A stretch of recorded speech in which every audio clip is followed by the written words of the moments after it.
Ano tamang timbang mo base sa height mo, 'di ba? Mas matangkad, pwedeng mas mabigat. Mas maliit, mas mababa timbang. Base din sa kasarian, sa sex, lalaki, mas malaki mga buto, mas mabigat pwede. Babae, mas maliit ng buto, mas payat dapat. So basis natin talaga height and sex, male or female. Marami nagtatanong, ito nakikita ko na dati sa comments. Bakit hindi daw kasama ang age, ang edad? Actually kasi, let's say ang height mo 5 feet. O, pakita natin ha. 5 feet na babae, usually dapat 100 pounds. Average Asia to ha, pang Asian size. Kasi pag American, ibang size sila. Iba timbang nila. Mas malalaki buto nila. So, sa Filipino, sa Asia, 5 feet na babae, 100 pounds, yan ang normal. So, based on height and sex. Pero sasabihin nyo, ba't walang age? Kasi nga, pag 20 years old ka, height mo 5 feet, 100 pounds ka. Kung 60 years old ka na, height mo rin 5 feet, 100 pounds ka pa rin. Unless siguro, pag senior ka na, pag senior kasi lumiliit eh. Pag lumiit na yung height mo, naging 4'11", 4'10 ka na lang, mas mababa na ng 100 pounds. O pag senior, wala nang muscle, mahina na yung katawan, baka mas mababa pa nga yung timbang. Hindi rin lalaki yung timbang kasi nga lumiliit eh. Pag senior nakukuba, nawawalan ng muscle, so hindi rin maganda ma-overweight. Bukod dito, sa height and sex, meron pa isang importante. Ano ang frame size mo? Small frame ka ba? Medium frame ka ba? O large frame? Parang t-shirt yan eh. Small, medium, large ka pa. Karamihan ng Pilipino nakikita ko, medium. Pero may mga tao na talagang payat na payat. Ako nga, small to medium ako eh. Pero meron ding mga lalaki, babae, talagang malaki ang buto. So, depende kung small, medium, large frame ka, meron din konting adjustment. O, tingnan na natin. Doc Lisa, ito yung gusto nila. O, tandaan nyo para matuto tayo lahat. Babae, dito muna tayo, titingin. Ano height nyo? 5 feet. O, marami 5 feet eh. O, pag 5 feet ka babae, usually 100 pounds. Yan ang tama sa'yo. Kung medium frame ka. Kung small frame ka, yung talagang payat na maliit ang buto, 90 pounds ka lang. Kung large frame ka, pwede 110, di ba? May bata ganun eh, malaki talaga eh.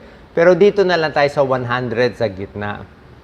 Pag ang height mo 5'1", so anong nangyayari? Every inch, pag 5'1 ka, dagdag 5 pounds. Pag 5'2 ang height mo, 110, dagdag 5 pounds eh. Pag 5'3 ang height mo, 115. Pag 5'4 ang height mo, bihira lang yung 5'4, 120.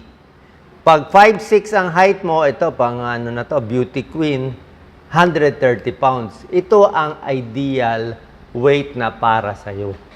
Okay? Paano kung sasabihin mo, Doc, 4'11 lang ako eh. Pag 4'11, bawas ka ng 5, 95 pounds. 4'10 lang ako eh. 4'10, 90 pounds. Maraming bata ngayon Maliit pang bata, 5 feet na eh. 100 pounds. Kaya maraming bata overweight. Pag lalaki ka naman, pag boy ka, ano ba usually height ng boys? Let's say, nampisa tayo, 5'2". O, medyo maliit yung lalaki, 5'2". 118 pounds. Kasi sa lalaki, nag-uumpisa 106 eh. Hindi siya pareho sa babae ng plus 5, plus 5, plus 5. Sa lalaki, plus 6, plus 6, plus 6, plus 6 pounds eh. Tsaka umpisa niya 106 eh. Kaya nga sabi ko sa inyo, lalaki, mas mabigat konti, may dagdag. So, lalaki 5'2", 118. Tinatalon ko lang 5'4", ang lalaki, 130 pounds. 5'6", ang lalaki, 142 pounds. Tingnan natin susunod. Ako, ang height ko, 5'8 eh. 5'8 ako, dapat 154 pounds. Ang timbang ko ngayon, mga 158, 159, sobra lang ako ng 4 to 5 pounds, pwede na yon. Kailan mo sasabihin na overweight ka na, lampas ka na? Palagay natin, 5 feet ka, di ba? Babae, medium frame, 100 pounds. Pag ang timbang mo, lampas ka ng 10%. So, ano 10% ng 100 is 10 eh. So, 100 pounds, pag timbang mo, 110 ka, medyo lampas ka na. O, 10% eh. Paano kung 5 feet ka lang ang timbang mo? Nako, 115. Eh, overweight na yun. Kung 120 ka, eh baka obese na tawag doon. Medyo bad word na yung obese. Masakit na yun. Hindi lang obesity, hindi lang may katabaan. Medyo malaki na pag obese. So, ito yung ideal natin. Okay? Meron pa iba mga body fat. Siyempre, pag more muscle, mas maganda. Oo. Pero basically, pag timbang lang titingnan, ito dapat. Bukod dito, sa medical field, minsan ang gusto pa nila, body mass index. Pero ito mahirapan kayong mag-compute eh. Kasi kukunin nyo yung weight nyo in kilograms, di-divide nyo yung height nyo in meters, height square pa eh. Kailangan mo ng calculator. So, ito kasi mas mahirap para sa inyo, mas shortcut itong ginawa ko. Okay? Pero kung ito man gagawin mo, pareho din naman eh. Ito rin nilalagay eh. Height din nilalagay eh. Tsaka weight din nilalagay. Papatak din ganito. Kung payat ka, ito itsura mo, underweight. Mga 18 body mass index. Ito payat to. More payat. Ito normal. Kita mo naman itsura niya. Normal size. May laman-laman. O, mga 18 to 24 body mass index. Ito overweight na siya. Medyo masikip na yung palda niya. 25 to 29 body mass index. O, Doc Lisa. Dito, 30 to 35 ang body mass index mo, obese na ang tawag. Pag lampas 35 ang body mass index mo, extremely obese. So, pag mas mataas dito, mas maraming sakit. Arthritis, sakit sa puso, stroke, diabetes, heart disease, kung ano-ano, PCOS, marami makukuha. Paghilik, sleep apnea, dahil nga mas overweight, mas hirap yung katawan natin. Tips muna natin, paano tumaba. Diba? Actually, meron pa rin nagko-comment eh, Doc, underweight ako. Pero dapat siguraduhin natin na underweight talaga kayo.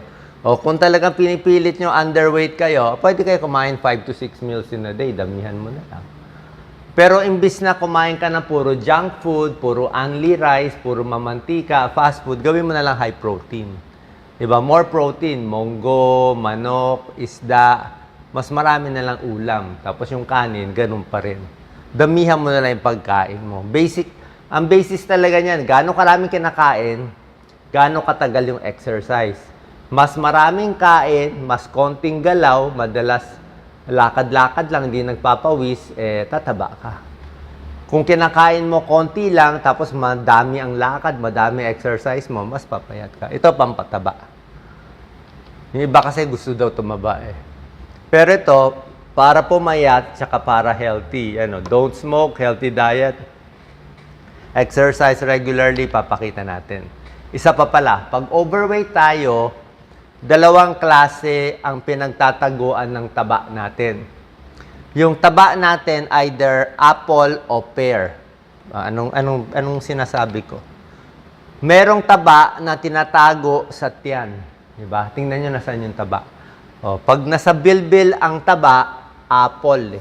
Parang apple shape na sa tiyan lahat. Maliit ang puwet, maliit ang dibdib, malaki ang tiyan. Parang yung manginginom, apple. Pag sa babae, usually, pwede siyang pear. Ibig sabihin, yung babae, overweight siya, medyo maliit yung tiyan niya. Hindi malaki ang bilbil. Maliit din ang dibdib. Yung taba niya nagtatago sa puwet, sa hips, sa hita. Nandun nakatago yung taba. Ano ang mas healthy dito? Parehong hindi healthy, parehong overweight. Pero, mas masama itong apple. Mas okay itong pear na nandun na lang nagtago sa puwet, sa hips, at sa hita ang taba kasi wala namang organs na babalot dyan eh. Actually, pag nahulog nga sila mas may kutsyon pa nga sila sa puwet mas di sila may hip fracture. So, mas okay. Kung mataba ka man, mas okay kung ganito itsura mo. Kasi pag yung taba mo, apple, nasa tiyan, ito yung masama. Pag nasa tiyan, nakatago sa internal organs. Ang tawag dyan, visceral fat. Yun na hindi maganda. Yung taba nakatago sa loob, nakapatong sa bituka, nakabalot sa bituka, nakabalot sa fatty liver, nakabalot sa puso.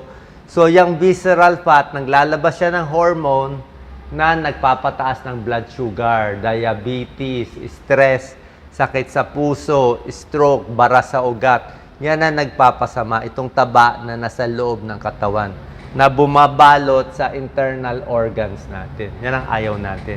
Kaya mas gusto ko pa nga, nandito na lang sa may hips ang taba. So, pag nagkaroon ng extra weight, tulad na sinabi ko, diabetes, high blood, heart disease, stroke, cancer, mataas din. Colon cancer, breast cancer, mas mataas. Prostate cancer, sleep apnea, naghihilik din. More arthritis. Kung overweight kayo, let's say super overweight, dapat 100 pounds lang, tapos 130 ka, let's say 30 pounds overweight, eh kahit pumayat ka lang ng 5% o 5 pounds lang ibaba mo, pwede na. Sayang na rin kaysa wala. May benefit na rin yun na ibaba mo pa konti-konti. Huwag mag-give up. Diba? Unti-unti yan eh. Sabi ko nga, para pumayat, dapat laging gutom. Medyo gutom konti. Ganon ginawa ko. Sabi ng iba, Doc, pumayat ka. Pumayat ako mga 8 pounds eh. Laging gutom. Tapos yung kanin ko, konti lang. Kailangan may exercise 5 times in a week. Maglakad-lakad. Okay? 30 minutes to 1 hour. Mas gusto ko maglalakad ka sa, siguro gabi na lang, hindi masyado mainit. O maagang maaga. O sa mall, malamig, o kung may gym, o sa bahay na lang. Kasi nga, medyo hindi advisable na lalabas sa syudad na sobrang init ngayon, papawisan ka, pollution pa. Tapos pag sa sobrang init, baka ma-dehydrate kayo, maraming nakikidney failure. Diba? Baka sumobra pawis, dehydrated, ma-kidney failure pa tayo. Doon lang tayo sa malamig na lugar. 30 minutes to 1 hour, 5 times in a week. Konting strength training, konting dumbbell, balanse para sa senior, maganda sa rubber shoes para hindi matumba. Healthy diet, ito yung kailangan natin, ba? Sinasabi ko sa inyo, kalahati ng plato, gulay at prutas. 1/4 lang ang kanin, 1/4 lang ang protina. Ito ang challenge sa iyo. Pinggang Pinoy or healthy plate, kaya nyo ba yan? Yan. Kung gusto nyo magpapayat, kaya nyo ba to? O, 1/2 po, gulay at prutas. 1/4 kanin. 1/4 ulam. Iiyak tayo dito. Pero sa tingin ko, medyo kulang naman to. Magalit si Doc Lisa niya. Kailangan doble nito, doble to. Eh, kanin yan lang talaga eh. 1 cup lang to. Parang Jollibee and McDo rice lang to. Ganun kaliit. Ito, ganun din, oh. 1/2 plate gulay, oh. Oh, gulay, half, oh. 1/4 plate, oh. Kanin. 1/4 plate isda, oh. Sakto yan. Healthy plate yan. 3 times a day. Kaya nyo ba yan? Oh, tulog, sapat. Ito, kaya nyo ba to? 1/2 of the plate, oh. Gulay, tinola, oh. Sige, may sabaw. Ang prutas niya, oh, isang pisngi lang ng mangga, oh. Isang pisngi. 1/4, o at least 2 paa ng tinolang manok. Kanin niya, ganyan lang, cute. Pero syempre, kung construction worker ka, nagbubuhat ka ng mabigat, pwede mo doblehin yan. Pero marami sa atin, di naman construction worker, di naman nagbubuhat, pero dinodoble natin. Nag-go all you can eat pa tayo, kaya maraming sakit. O ito, kaya nyo na ba to? Breakfast, lunch, dinner. Yan lang ha, wala nang dagdag. So, breakfast. Actually, marami itong breakfast.